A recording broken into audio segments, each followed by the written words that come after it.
sneaked a preview on YouTube, and welcome to the Franchise Show.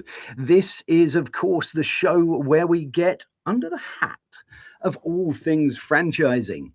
And it's a live show. Well, it's live if it's January 20th, 2026 now, at around 5:15 or 5:20 now.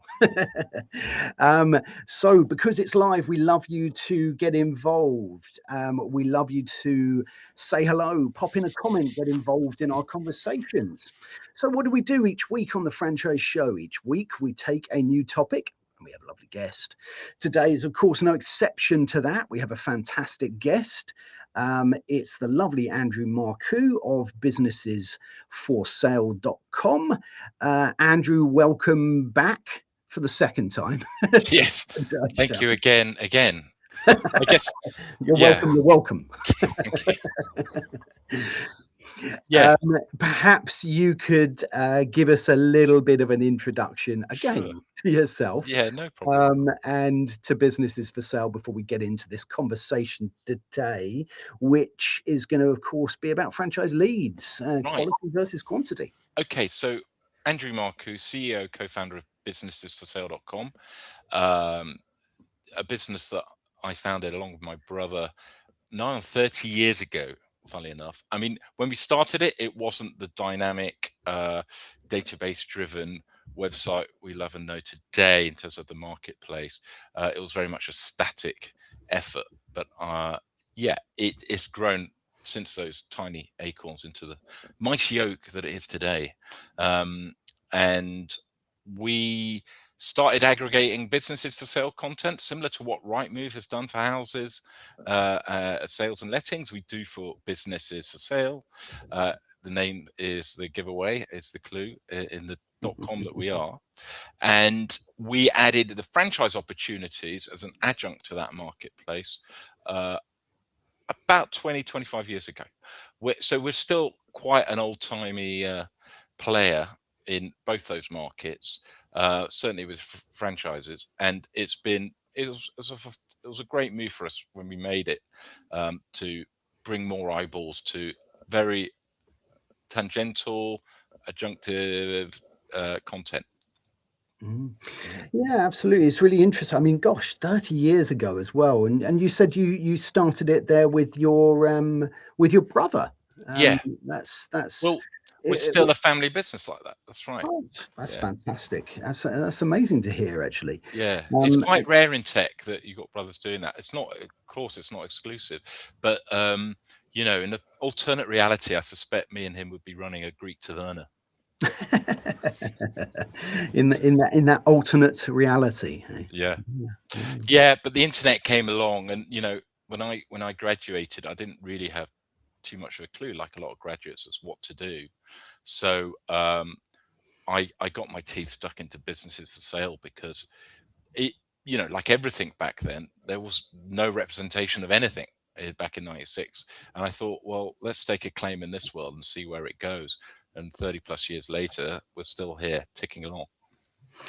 Oh, fantastic. I mean, it's a lovely story. It's a lovely story to hear, and the fact that it's still, you know, a family business. And do you still get on with your brother well, working with him? Yeah. Well, I mean, you know, it's notoriously difficult to work with friends and family. It is. And it's the world is littered with you know, cautionary tales. But I'm happy to report we still talk. And we still see eye to eye. I guess, I mean, it's an interesting topic in of itself. You know, making it work is there's an essence of having a compromise, I guess, of the day to day. But as long as you have a solid North Star that you're pointing both towards, you can pretty much get through anything. Yeah, I think that's right. I think we had somebody on the other week that was talking about that North Star. That's that kind of direction, the direction that you take, and it's really important, of course, to make sure that everyone's heading in that right direction and everyone knows what that direction is. Oh, 100%. It's that alignment that makes sure you're on the same mission. Absolutely. And you start to share those values. And I think, yeah, over the years and decades, we've had to grow together. it's been a real journey, and it continues to be. Yeah. Yeah, of course. I mean, it definitely is that. It's always a journey. Um, it appears we may not still be live on LinkedIn, but we're going to keep checking that. If you are here, please drop in a message, say hello, get involved in our conversation. If not, please check the replay, add a comment if you're watching this in the future. So let's get into the topic today. So we're talking today about franchise leads, and quality versus quantity was our topic. And of course, it's a real hot topic in franchising. You know, in the franchising space, everyone is looking for more and more leads, because they want to sell their franchise businesses. But look, you know, it's not just about getting huge amounts of volume coming in. It's about whether those people are aligned to that business, whether they're right for that business, and what you do as a franchisor with those incredible people who are interested in your business. That's it. You know, and how do you go about doing that, and sort of working on that quality part rather than quantity? Yeah, I think you hit the nail on the head right from the get-go. Quality is what matters. Obviously, the the the tension is that we get I guess judged on our performance through quantity. But the smarter franchisor will always look at what happens downstream post inquiry on a marketplace like ours, in terms of making sure we deliver a prospective franchisee that goes on to buy a franchise, and gets awarded with buying a franchise. So we there's always going to be tension between those two things, but quality counts more above everything else.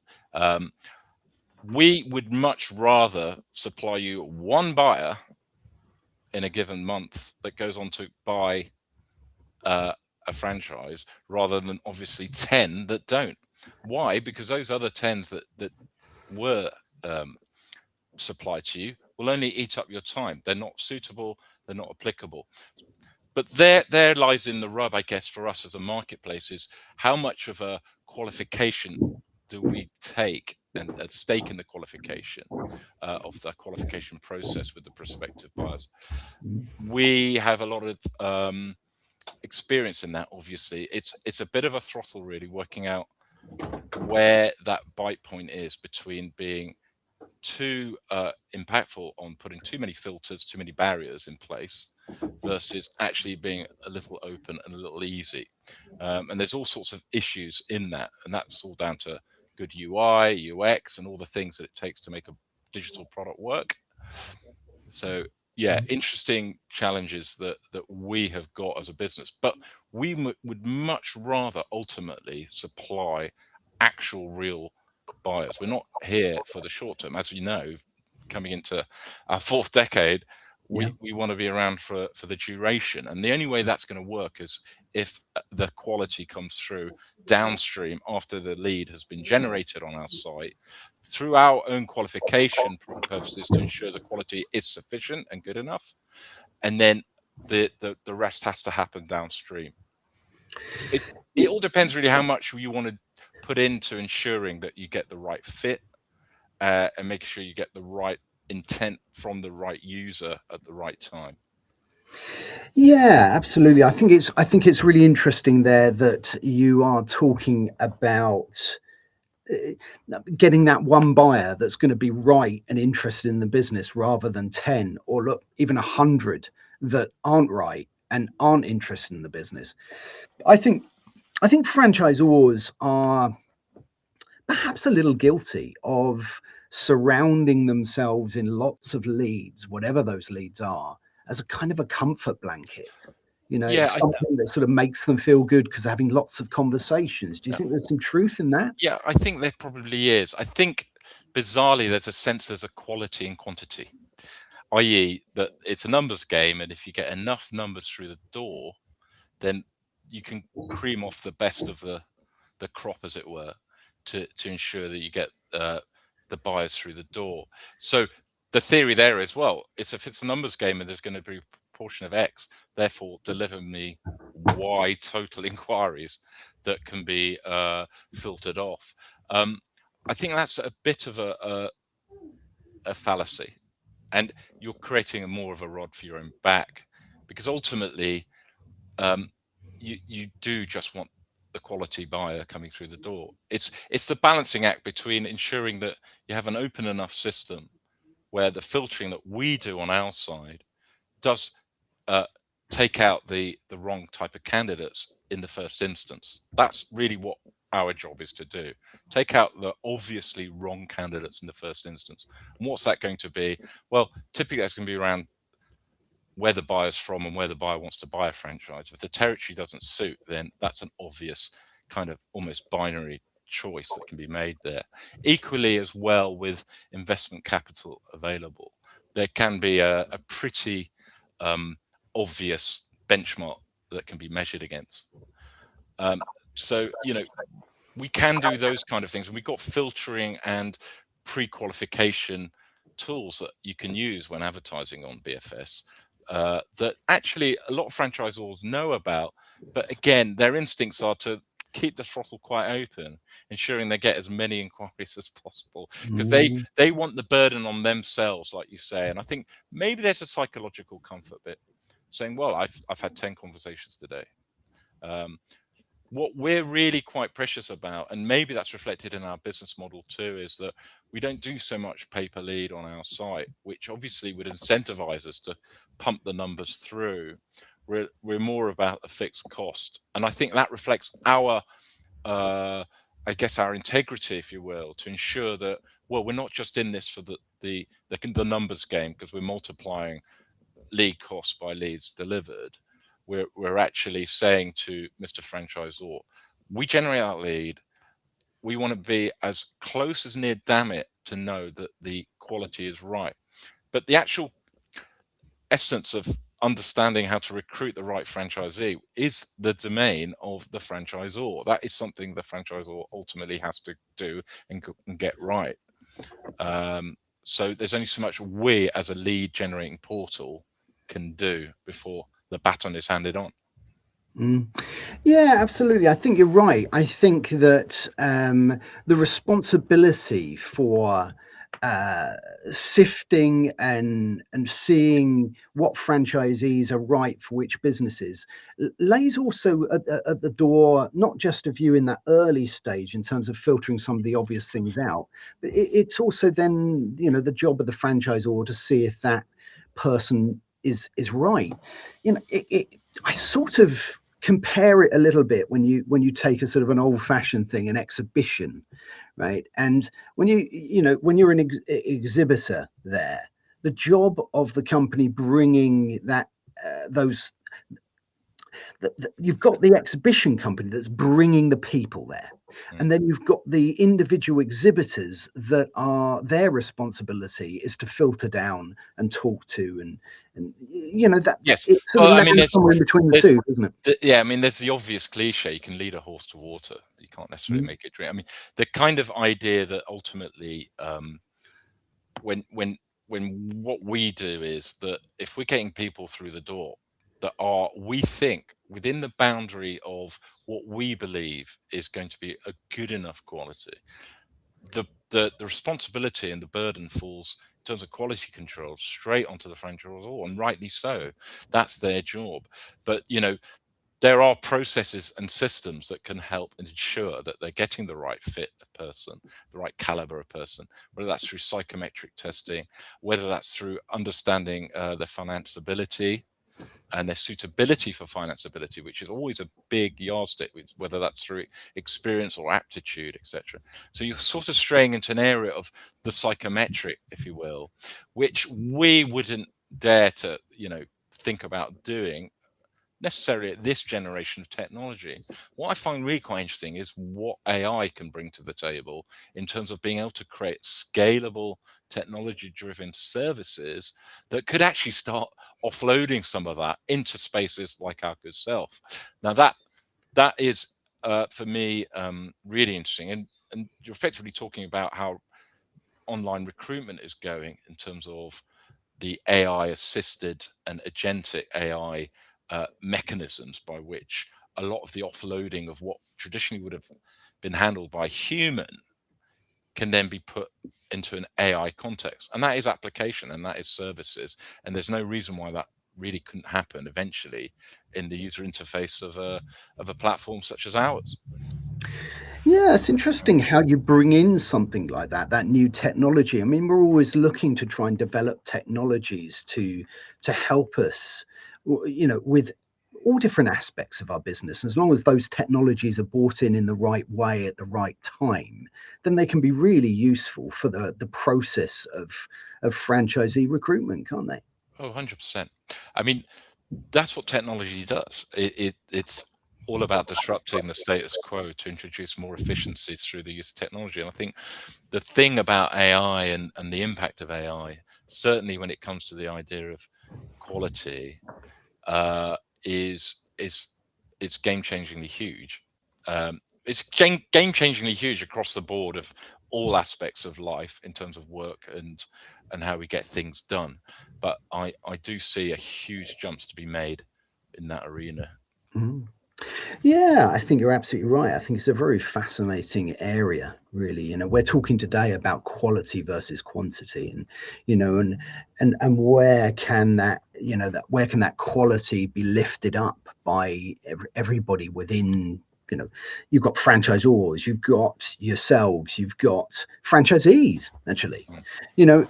I think that we live in a more sophisticated arena in a way that you get a prospective investor, whether that's someone who's looking at buying a business or whether that's somebody Yeah. who's looking at investing in a franchise.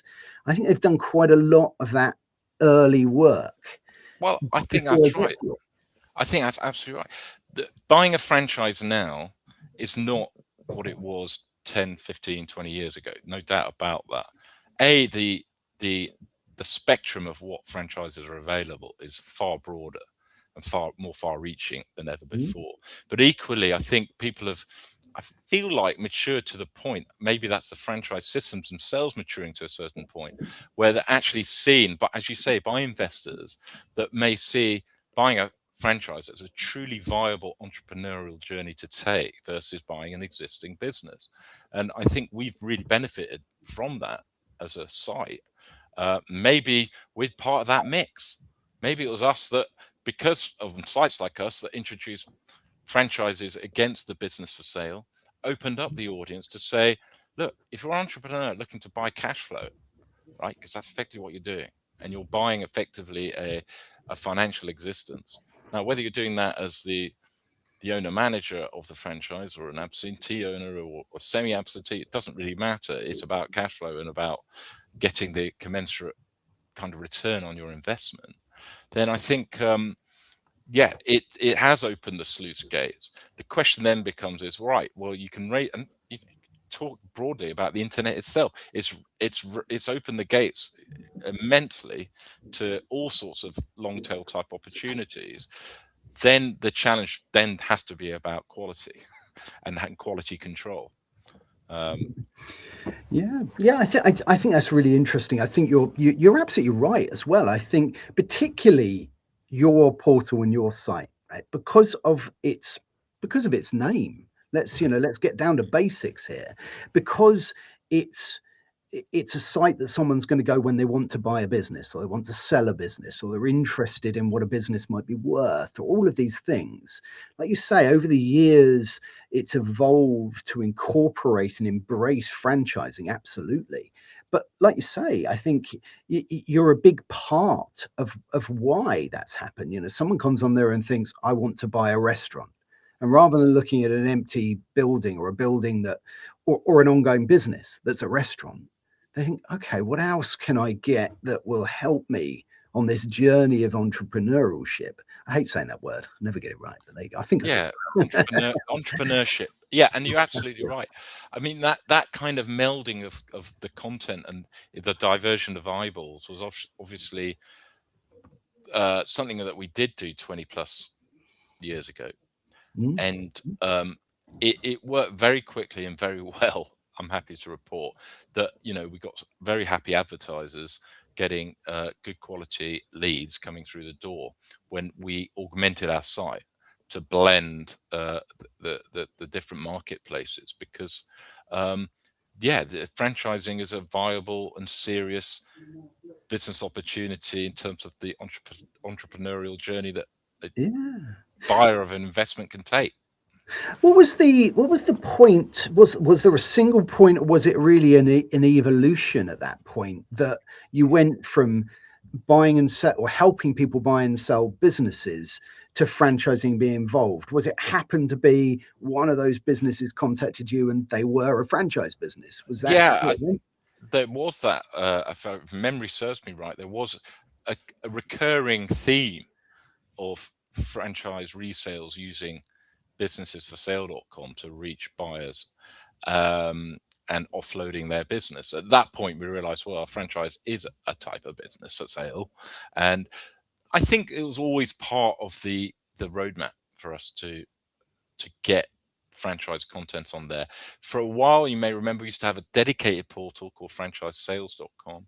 And then what we did is about 5 years ago, folded that into businessesforsale.com, because it was the obvious and easy thing to do, not least because we had duplicate content and we had sort of brand confusion in the marketplace. It simplified the proposition of buying a franchise opportunity under businessesforsale.com, and it's really streamlined how our product works, how our SEO works, how our branding works. And we've seen a great uplift in the last few years, to the extent that I think, I've heard in certain quarters we're a very effective channel to market to recruit new franchisees, right? That's what I hear. Well, look, I'm going to add to that, because as most people know, I used to work for a franchise business, and we tried lots of portals. And look, lots of portals have got lots of fantastic things about them. That's absolutely the case. But it was my personal experience that yours was the most effective in terms of decent conversations with people that are interested in the business. That's only my personal experience, but that was absolutely the experience I had. So whatever you're doing, in my view, is absolutely right. Yeah, and you're making a qualitative judgment there, which then goes back to the headline discussion point between quantity and quality. Yeah. And what we certainly don't try and do things like, I know what competitors may try and do, which is recycle leads. You make one inquiry to one, then they recycle it to plenty of others. We really want to make sure that the person is as suitable as we can work out they can be for a franchise opportunity, without putting too many barriers in place and creating too much friction. And then we're going back to the usability concerns. But equally well, we don't want to throw out babies with bathwaters as well. That's the real challenge for us. But I am intrigued with where the world is going, with how better increase in quality sites like us can start offering, because we are the first touch point, right? We're the people that serve a service for the user that far downstream ends up being that buyer, the franchise. We are the platform in which discovery is made in the very first instance. Connecting someone that may be kicking the ball about a bit, having a rethink about their career path, having a sense that they're not happy in their job, or they feel that they will be better suited employing their energies and their time and effort in a certain direction, right? So we're really early stage in the discovery process, and we really value that, and we want to get that right as possible. But it's about tuning the user experience to ensure we get that bit right, so we are only passing over the best possible candidates. But I'm happy to hear from your Coffee Republic days that we were doing something right. Yeah, absolutely. Look, it's impossible, I think, to get every single person absolutely spot on, but what you want to do is to try and get this number that we kind of know in the industry, that's 1 in 100 in terms of converting, and 1 in 200 in the US, right? And we want to get that down, and we want to get that down in a way that everybody in the industry is comfortable with, right? and it's better for franchisees, it's better for franchisors, but we've got to accept the fact that we won't have this sort of safety net of 100 conversations to get that one. You know, we have more robust, decent conversations with fewer people. And I think if franchisors can accept and in fact embrace that, then it's fantastic. Yeah, there's an element of absolute truth in that. It's really about the yield, isn't it, of ensuring that the headline lead count actually yields in percentage terms the most qualified and ultimately buyers of the franchise. Absolutely. And we've got a few questions coming from Simon. Simon has managed to find us on LinkedIn, and we did eventually go live on LinkedIn. So if you are here on LinkedIn, please pop in a question. Let's have a look at a few of the points that Simon's raised. We've got this one first. He's put, how has the franchisee recruitment landscape changed over the last few years, and how have you adapted to keep delivering to your clients? But have you found that there's been a shift in terms of the people, the way they're applying, how you filter and how you deliver that to franchisors? Yeah, I mean, to echo a point made earlier, I think the breadth and depth of the marketplace has grown quite considerably in terms of what is available. I also think as well, with the maturity of the market, you're getting more and more resales. You're getting Yes. people who are looking to exit and for the need to find new franchisees. I think that burden, and it is a burden really on the franchisor, has really come about in the last decade, I would say. For us, introducing softer qualification, that means that we're not going to throw the baby out of the bathwater, but at least have some of those obvious yardsticks or benchmarks by which we can measure the success or failure of whether someone is likely to be the right candidate that we do pass on as a lead.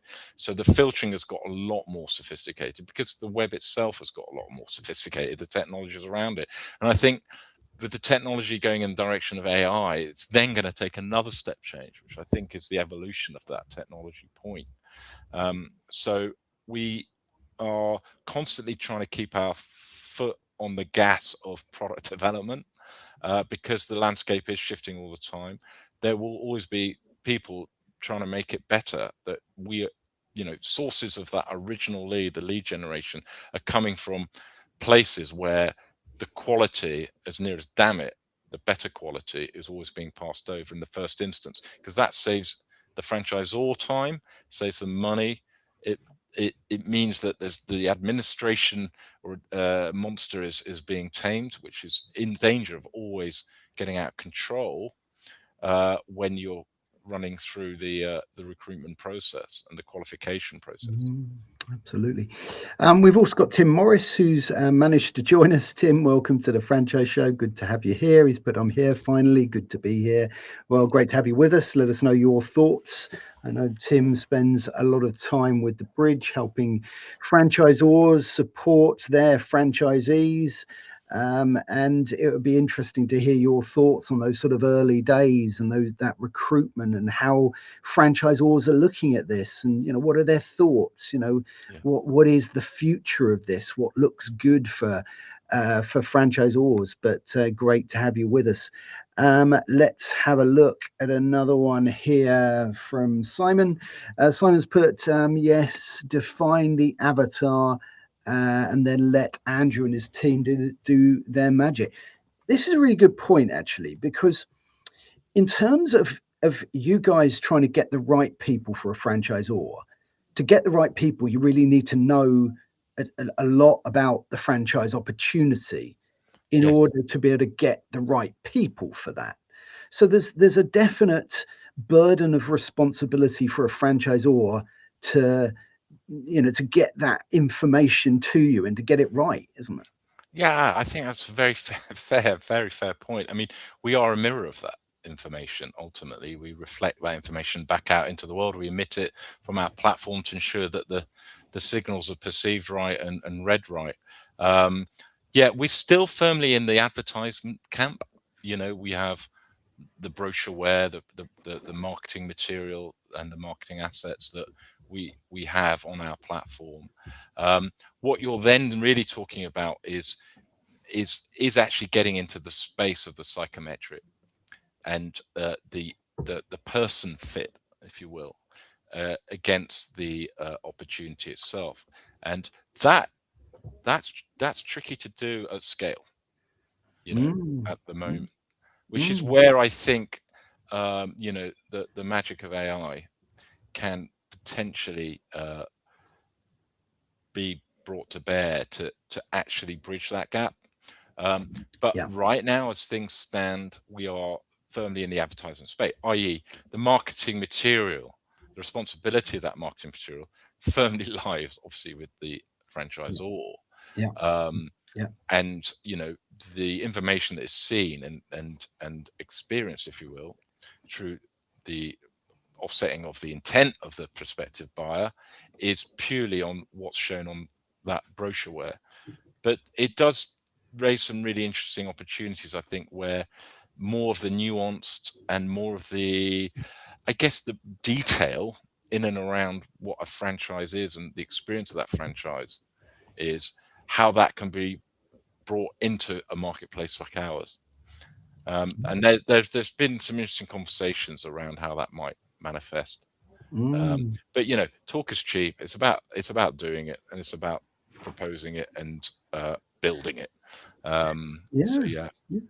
I think it's really interesting to hear how, I mean, AI is a hot topic, isn't it? But it's interesting, to see how that tool might be used in a way that can, because look, Simon's mentioned there an avatar. Now look, most franchisors, when I talk to them, they try and discuss what their ideal franchisee is. Right? It's a question I used to ask when I did brand stories, and genuinely, a lot of people either don't know or find it quite hard to picture their ideal franchisee, or say, "Oh, that franchisee can come from all sorts of different backgrounds." Do you find that's Well, commonplace? That yeah, I that do. I think it's a fuzzy thing. If it was black and white, we would have sorted it out pre yeah, AI. yeah, Where I is very powerful is with the fuzziness. It's with the area of grey, and I think mm, you know, finding the right person to match and be the right fit, or as near as damn it fit. And I think it's a grey, you know, it's a scale of grey, right, between the black and the white.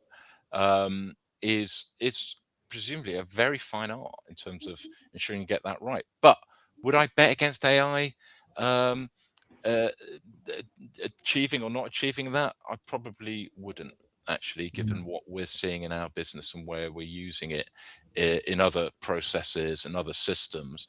It's about the applicability of the AI. So the moment we've got this abstract idea of what the AI is, and we all can use chat and apply chat and be amazed by its brilliance, all the rest of it. But mm, how do you get that applicability right knitted in, right into the user interface and the user experience of a given product? That leap from high on down to the detail there is the challenge most businesses are trying to work out. My estimate is this, that we have seriously overestimated AI in the short term, but in the long term, we're going to absolutely underestimate it. mm. It is going to be everywhere in every way and everything we do. It's just going to take time with how we transition from the world as it is today to how the world will be tomorrow. I think you're absolutely right, and I think that's a wise way of looking at it. AI is this tool, a bit like the internet. That is everywhere in our daily lives now. You know, an email. It doesn't matter what technology comes in. It's always something that people are nervous of, don't know how it's going to affect. They're comfortable with what they know, you know, worried about what they don't know. But I think that's a great way of putting it. We've got a few other people here. We've got a few other questions coming in from Simon and from Tim. We've got Omar from Zoom Party. Always good to have you with us, Omar. Let us know your thoughts on the topic today. Let's have a look at a comment here from Simon. First of all, if you have just joined us today, this is the Franchise Show. Today we are talking about franchise leads, quality versus quantity, with the lovely Andrew Markou from Businesses for Sale. Simon's come in here with the size of your small business franchisee prospect community. Could you pivot into a brokering model? This is an interesting one. Brokering in the UK is not something that is as commonplace as perhaps in the US. You know, US, you have somebody who is, I mean, I suppose we should give a little bit of a definition of a broker. You know, if you get a franchise consultant here, they might go to a franchisor and they will help them recruit franchisees, but it's up to the franchisor to deliver those leads to that consultant.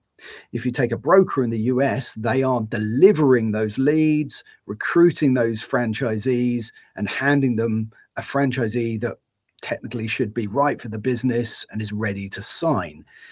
Have you ever considered adding these sorts of things onto your business? Yeah, I think it's a question of business model, because we're advertising, so people pay up front effectively. It's from our perspective as a business model, it's the bird in the hand versus the two in the commission bush. So brokering implies a success fee, i.e. you've done all the hard work and therefore you can charge probably a lot more money on the fact that you've delivered that buyer, actual buyer who's gone and got awarded and purchased the franchise opportunity. I guess it's a nature of the technology. And when we started the business, it was an online marketplace, and online classified advertising was the obvious starting position. But you know how things evolve, where things can go. I don't fully have a crystal ball, but would I be surprised if a brokering model could be brought to bear, because you are effectively changing your business model to align with what the technology does and how the technology plays out? Yeah, I mean, who's to say not? But right now, it's not immediately on our horizon. It's really interesting, isn't it? Because we're talking now about where that sort of burden sits in terms of when a franchisee is, you know, they're going to do a lot of the work, as we've said, themselves. They're going to do a lot of due diligence, a lot of research into the brand. They're going to know that brand potentially beforehand. And then they're going to come to you and you're going to do some filtering and you're going to give them some more information. Then at the moment, then they're going to go to the franchisor, of which they're going to get more information, and more things are combined. And it looks like that decision point, it shifts, doesn't it? It's shifting between, not just in time, but between different organizations, the franchisor, other people that are helping, consultants, brokers, portals, platforms, all these things. It's interesting, really interesting. Yeah, it is. I mean, it's a supply chain ultimately, isn't it? Yeah. And how the chain kind of waxes and wanes in terms of responsibilities and who's adding value where and how. I think we'll just go back to the point. Technology changes the game. It changes the length of the chains. It changes what even the links of the chain are. So yeah, it's all up for interesting evolutionary grabs. And it is interesting times. There's no doubt about it. I'd say in the 30 years, going back to the old man that I am, as we are, because we're the same age. Yes, we're both very young. Yeah. All right. You know, we've seen a lot of change happening, whether that's with, you know, obviously the internet itself, then broadband, then mobile, then, you know, the advent of AI. So every shift that happens, the supply chain changes.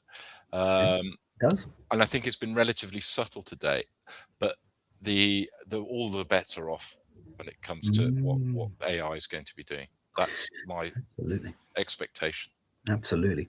We got a couple more comments here from Simon and from Tim. First of all, welcome to Nick Pleven to the show. Good to have you with us, Nick. Simon has put Actually, no, we've had that one. Let's have a look at this one from Tim. Tim's put, many franchisors try and compare apples with apples in terms of lead flow, brand by brand, sector by sector, and measure their level of recruitment success against others. Would you say that this is the best approach, or should they look at a process which is bespoke to them?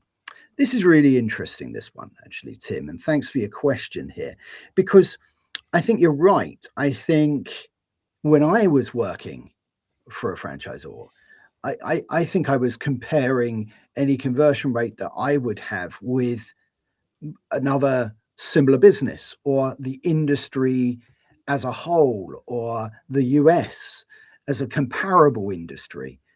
Do we need to compare it, or should we just set our own KPIs as to what success means in terms of qualifying and talking to potential franchisees? Yeah, I think it's a really interesting point Tim makes here, actually. I think there is a reductive or a kind of simplification, because we have to do it in our own heads to get a sense of how things can be compared with each other. So there may be a danger that we are comparing wrongly because we're missing out on a qualitative essence of what the source may be bringing to bear, which sort of circles back to the headline conversation here, actually.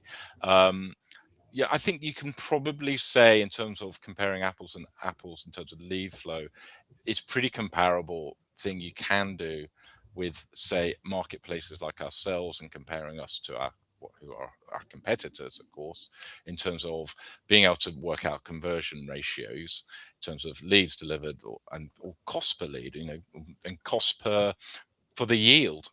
And if you think in yield terms of you have spent X, but it has yielded Y, and looking at proportion of that, then I think that reductive kind of approach may work to be able to compare truly apples with apples. It's Yeah. about methodology at that point.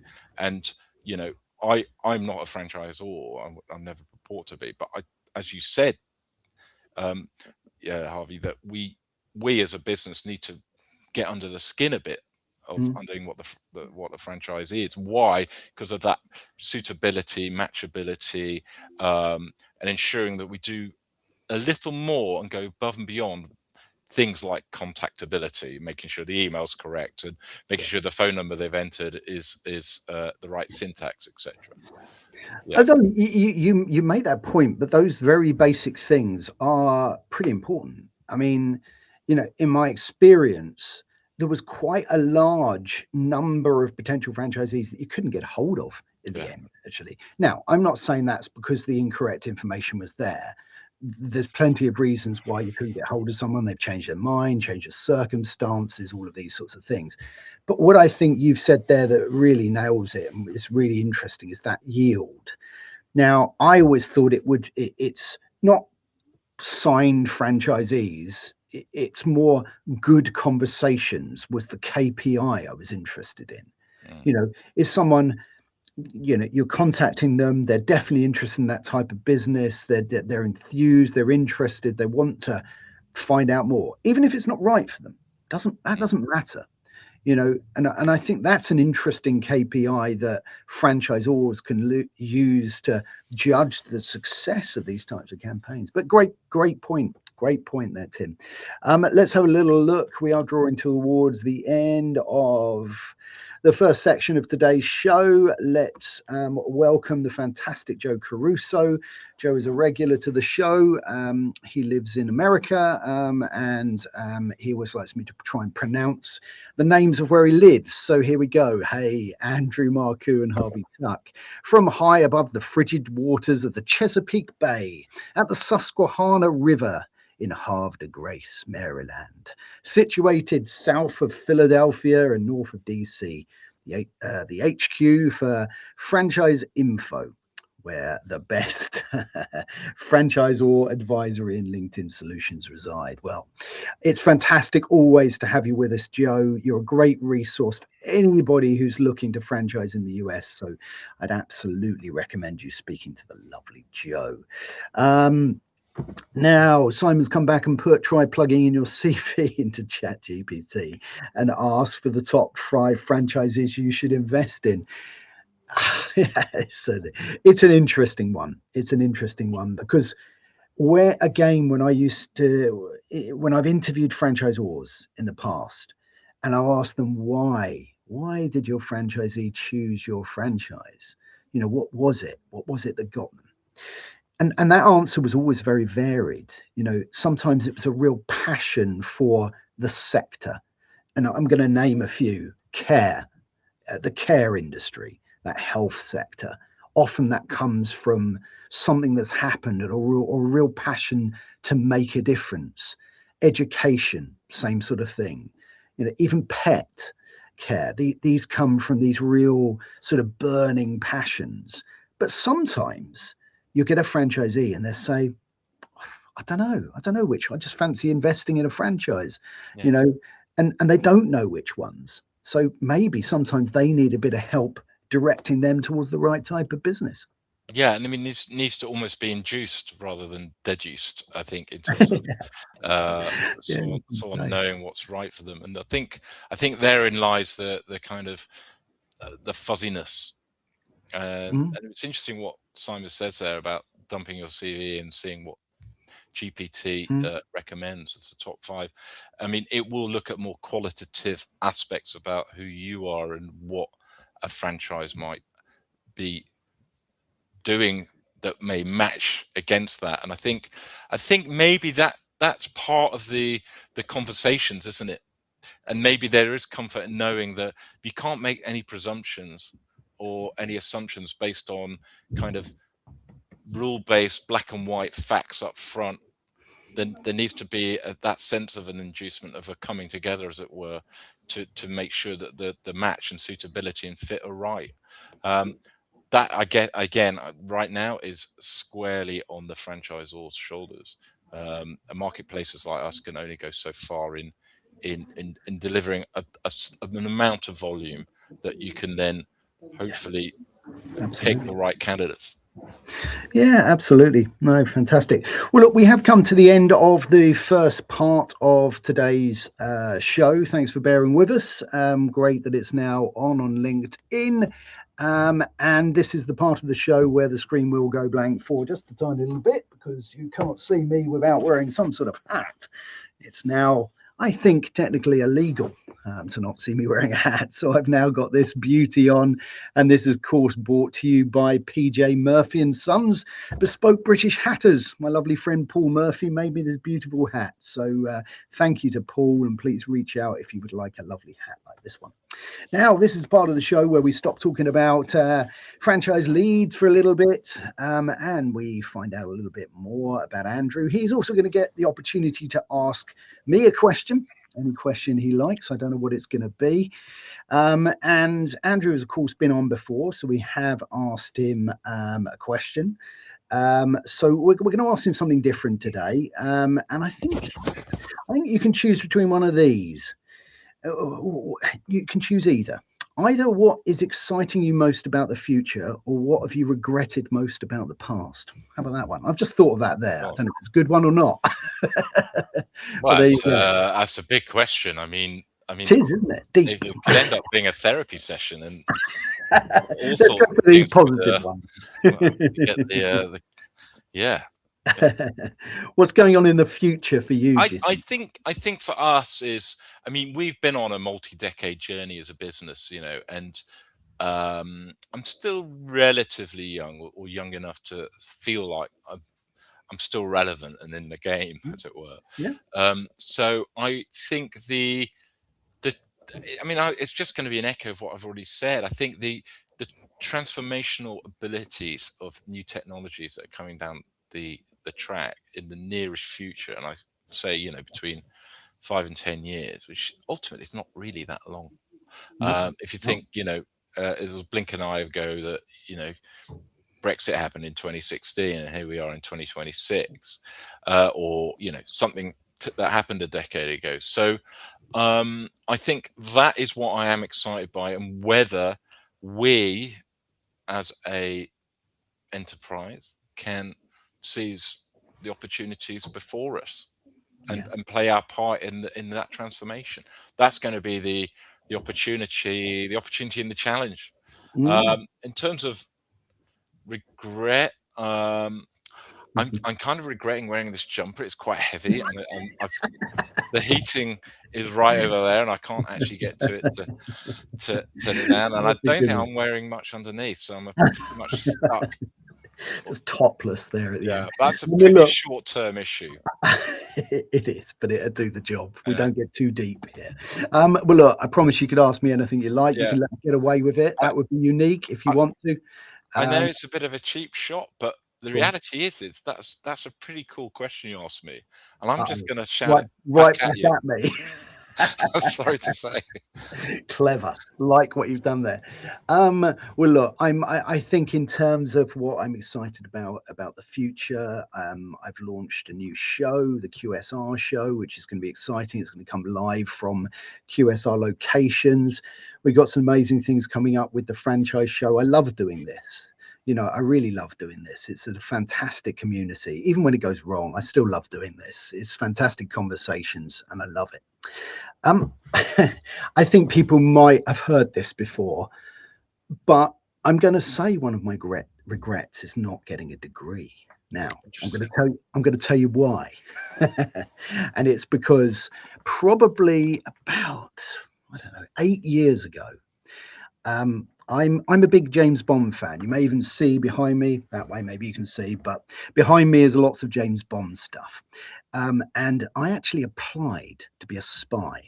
Genuinely, the MI6 actually put out an advert, and you could apply to be a agent. Right? So I did it. Now I filled out my name, address, email. Next question was, do you have a degree? I put no. They put thanks for your application, goodbye. Wow. So I couldn't be a spy because of it. Oh no, that's awful. And There you go. I mean, for what it's worth, I think you would have made an excellent spy. Well, not if I told Conspicuous. you all about this, but then is that Yeah, what spy would conspicuous say? in your hat. Absolutely. Well, look, there you go. That has brought us to the end of today's episode. So first of all, I'd like to thank everyone who's been here with us live, everyone who's going to watch this in the future as well. Please continue to put in comments about franchise leads. You know, what's happening in your business. You know, are you a franchisee? Have you ever applied? What was that experience like? You know, how do you want that to change? So put that in the comments. The conversation continues. But thank you to everyone who's been here, because you're what makes this show special. So thank you. And secondly, I would like to thank the lovely Andrew Markou of Businesses for Sale for your time, for your expertise, and for a lovely chat and conversation again. Thanks for being with us. Very welcome. Thank you for having me. You're welcome. Now, next week on the franchise show, I'm just having a look at my diary. You can see it's live here. So next week on the franchise show, which will be Tuesday, 27th of January, we are going to be talking about why franchising is so difficult. So it's going to be an interesting one. Now, we're going to be talking with Ajmal from Boss Pizza. So it's going to be a really interesting one to hear his journey. He's someone who always speaks his mind, and I think he's going to give us a very frank view of the challenges and the successes of franchising. So please join us next Tuesday, 5:15 GMT, 12:15 EST. And until next time, take very good care. Cheerio.